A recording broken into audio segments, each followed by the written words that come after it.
Hello మిత్రులారా, మీ అందరికీ మరోసారి స్వాగతం.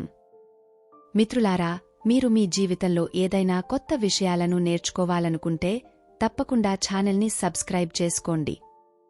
సోమవారం చాలా అందమైన రోజు మరియు చాలా మంది శివుని కోసం ఉపవాసం పాటిస్తారు. సోమవారం నాడు ఉపవాసం పాటిస్తాం, కాని సోమవారం మీరు అలాంటి కొన్ని విషయాలను గుర్తుంచుకోవాలి. అలాంటి తప్పులు, మీరు పొరపాటున కూడా వాటిని చేస్తే దానికి మీరు భారీ మూల్యం చెల్లించవలసి ఉంటుంది. భోలేనాథ్కి కోపం వస్తుందని నమ్ముతారు.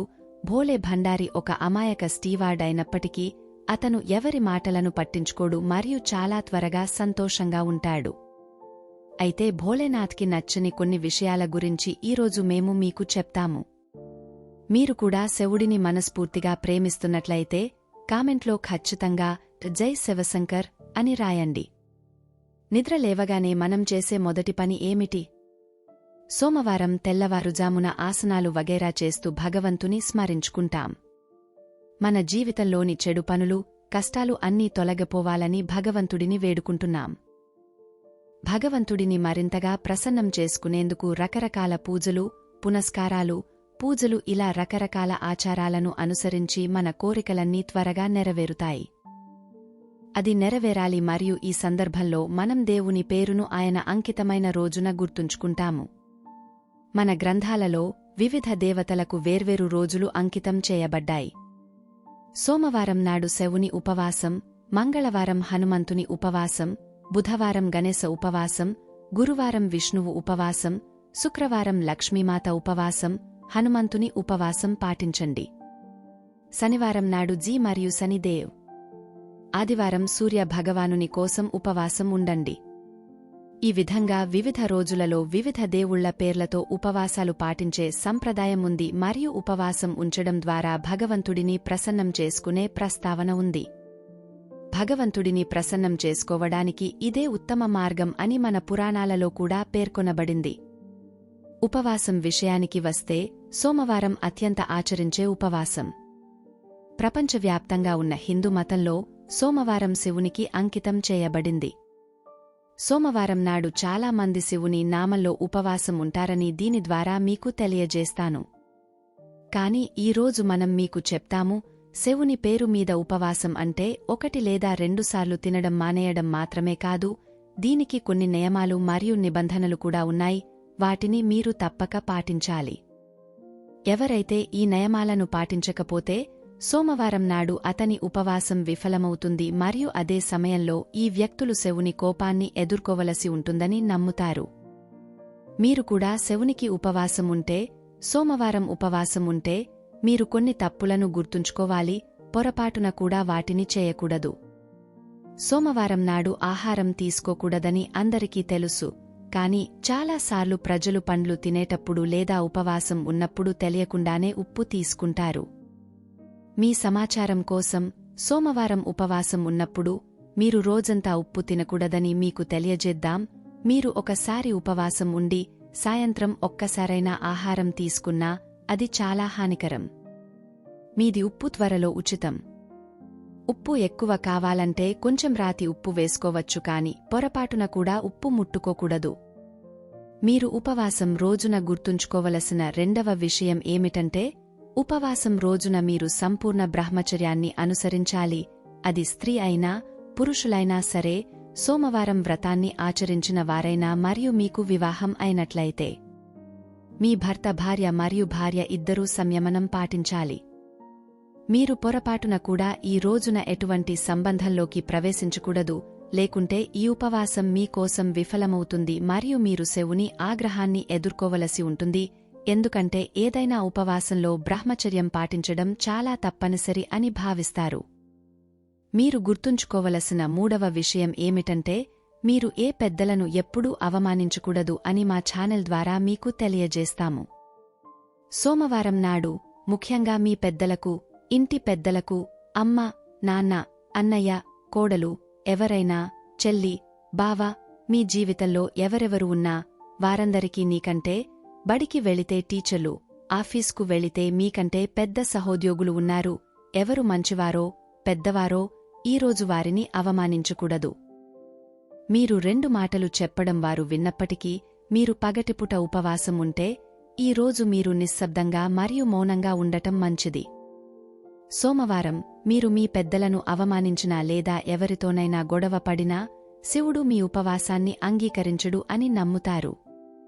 ఉపవాసం చేయడం వల్ల మీకు ఎలాంటి ప్రయోజనం ఉండదు మరియు దీనికి విరుద్ధంగా తప్పు మీది అయితే కొన్నిసార్లు మీరు శిక్షను అనుభవించవచ్చు. మిత్రులారా, మీరు సోమవారం ఎలాంటి హింసకు పాల్పడకూడదు. ఎక్కడో గొడవ జరుగుతోంది, మీరు మీ స్నేహితులతో వెళ్లారు, మీ స్నేహితులను ఎవరైనా కొట్టారు, మీరు కూడా అందులో పాల్గొన్నారు, లేదా ఎక్కడో ఏదో హింస జరుగుతోంది మరియు మీరు అక్కడికి వెళుతున్నారు, మీరు ఏదో జంతువును కలుస్తారు, మీరు ఏమీ చేయకూడదు. ఏదైనా ప్రాణిని చంపడం లేదా దానికి ఏదైనా హాని కలిగించడం వంటి పని చాలా మంది ప్రజలు నాన్వెజ్ ఫుడ్ తింటారు, ఏదైనా జీవిని చంపడం మొదలైనవి. మీరు ఈ రోజున ఏ ప్రాణిని చంపడం వంటి ఆహారాన్ని చేయకూడదు. సోమవారం తామసిక ఆహారాన్ని అస్సలు తినకూడదు. మీరు శివుడిని విశ్వసిస్తే మీరు సోమవారం తామసిక ఆహారాన్ని మానుకోవాలి. పొరపాటున కూడా ఉపవాసానికి ఒకరోజు ముందు అంటే ఆదివారం రాత్రి నుండి తామసిక ఆహారాన్ని పూర్తిగా మానేయాలి. ఎవరితోనూ చెడు మాటలు, దూషణలు చేయవద్దు, చెడు మాటలు వాడవద్దు. ఒకరి హృదయాన్ని గాయపరిచి మీరు దుర్భాషలాడలేదు, కాని మీరు ఎవరితోనైనా మానసికంగా అతనిని మీ నుండి దూరం చేశారు, అతని నుండి అతని ప్రాణం తీసేంత నీచమైన మాటలు చెప్పి అతని మనస్సును నాశనం చేశారు. అలాంటివి మీరు చేయకూడదు. వ్యక్తులతో అలాంటి దూషణ పదాలను వాడండి.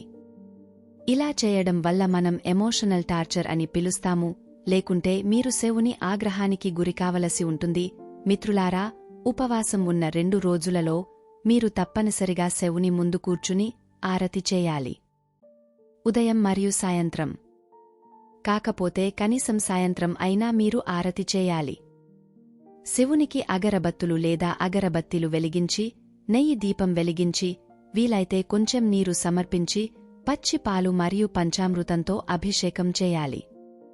పాలు, పెరుగు, నెయ్యి, పంచదార, తేనె మొదలైన వాటితో అభిషేకం చేయండి. కాలానుగుణంగా ఏ పండ్లను అందించండి. ఆయనను ఈ విధంగా పూజించాలి. వీలైతే సోమవారం నాడు శివాలయానికి వెళ్లి కొబ్బరికాయ పగలగొట్టండి. ప్రతి మాటలోనూ అబద్ధాలు చెప్పే అలవాటు చాలా మందికి ఉంటుంది. ప్రతి మాటలోనూ మెలిక పెట్టడం అలవాటు. మీకు కూడా అబద్ధాలు చెప్పడం, ప్రతి విషయంలో అబద్ధం చెప్పడం, కబుర్లు చెప్పడం అలవాటు ఉంటే అలా చేయకూడదు. లేకుంటే శివుని ఆగ్రహానికి గురికావలసి వస్తుంది. శ్రీకృష్ణుడికి పెరుగు నైవేద్యంగా పెట్టినట్లే తల్లి సంతోషికి పులుపు ఇష్టం ఉండదు.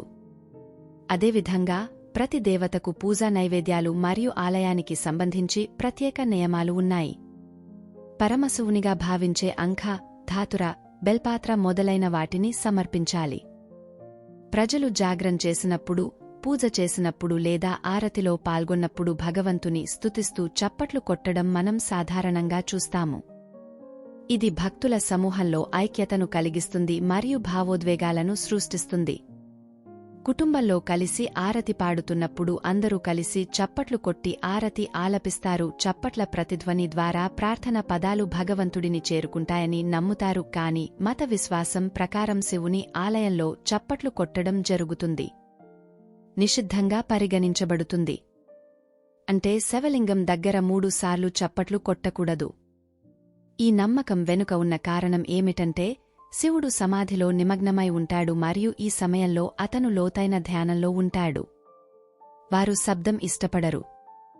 శివుని ధ్యానం మరియు ధ్యానం చేయడానికి అతని ఆలయంలో శాంతిని కొనసాగించాలి. మీరు శివుని ఆలయానికి వెళ్లినప్పుడల్లా శాంతియుతంగా పూజించండి. శివుడు నిరంతరం నీటి ప్రవాహం కింద ధ్యానం చేస్తూ ఉంటాడు మరియు అతనికి శబ్దం అస్సలు ఇష్టం ఉండదు. అందుకే శివలింగం దగ్గర 3 సార్లు చప్పట్లు కొట్టకూడదని అంటారు. శివుని కుటుంబానికి కూడా కోపం రావచ్చని, అతని దయ్యాలు కోపగించవచ్చని కూడా చెబుతారు. ప్రత్యేక సందర్భాలలో తప్ప శివాలయంలో చప్పట్లు కొట్టకూడదు, ఎందుకంటే శివుడు సమాధిలో నిమగ్నమై ఉంటాడు మరియు ఈ సమయంలో అతను లోతైన ధ్యానంలో ఉంటాడు. అందుకోసం భగవంతుని ధ్యానానికి భంగం కలిగించే తామసమైన పనులన్నింటికీ దూరంగా ఉండాలి. అందుకే శివాలయంలో పోరాటాలు, హింస మొదలైన ఎలాంటి తామస పనులు చేయకూడదు. నేటికి అంతే. మీరు భోలేనాథ్ యొక్క నిజమైన భక్తులైతే కామెంట్లో ఖచ్చితంగా జై శివశంకర్ అని వ్రాయండి. మీకు ఈ సమాచారం నచ్చినట్లయితే లైక్ చేయండి, షేర్ చేయండి మరియు ఛానల్కు సభ్యత్వాన్ని పొందడం మర్చిపోవద్దు. మంచి రోజు.